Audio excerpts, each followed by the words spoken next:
Assalamualaikum warahmatullahi wabarakatuh. Halo teman-teman semua.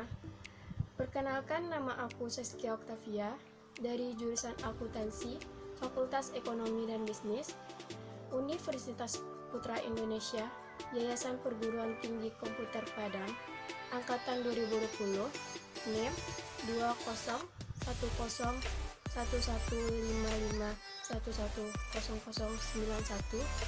Kali ini aku akan menjelaskan tentang kewirausahaan dan kepemilikan bisnis. Saya akan membahas kewirausahaan. Apa sih kewirausahaan? Kewirausahaan adalah proses yang membawa tanah, tenaga kerja, dan modal bersama-sama dan mengambil risiko yang terlibat dalam suatu proses produksi barang dan jasa untuk menghasilkan laba tanah, tenaga kerja, dan modal yang merupakan sumber daya pasif yang menghasilkan barang dan jasa yang diinginkan. Apa bedanya sih kewirausahaan dan bisnis kecil? Wirausahaan adalah mereka yang menanggung risiko kepemilikan bisnis dengan pertumbuhan dan ekspansi sebagai tujuan utama.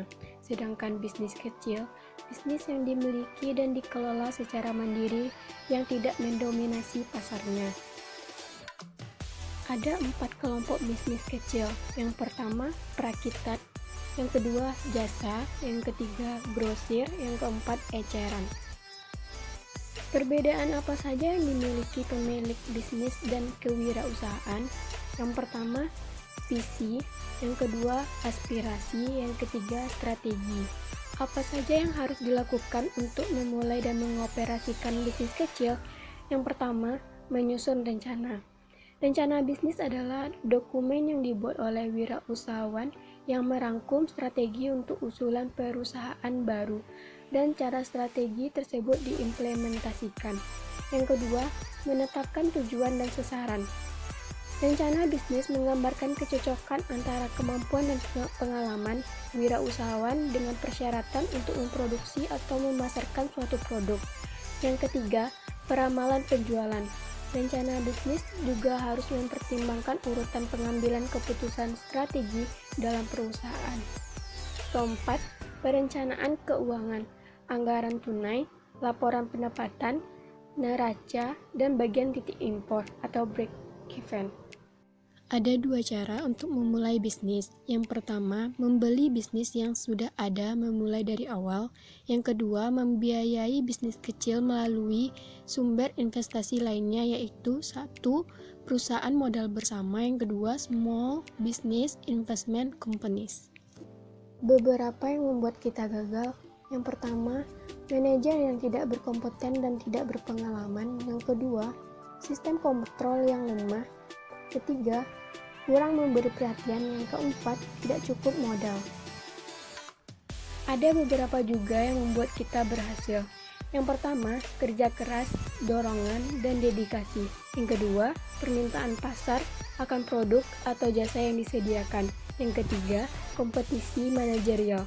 Yang keempat, keberuntungan. Baiklah, selanjutnya materi tentang kepemilikan bisnis non-perusahaan. Yang pertama, usaha perseorangan. Usaha perseorangan adalah bisnis yang dimiliki dan biasanya dioperasikan oleh satu orang yang bertanggung jawab atas semua hutang. Yang kedua, persekutuan. Persekutuan adalah bisnis dengan 2 pemilik atau lebih yang bersama-sama mengoperasikan dan mempunyai tanggung jawab keuangan atas semua hutang-hutangnya. Apa saja yang ada di persekutuan umum? Yang pertama, persekutuan komanditer atau CV. Yang kedua, sekutu komanditer. Yang ketiga, sekutu umum atau aktif. Yang terakhir, perusahaan.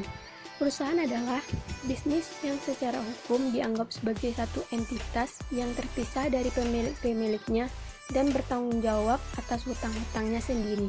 Baiklah, hanya itu yang dapat saya jelaskan.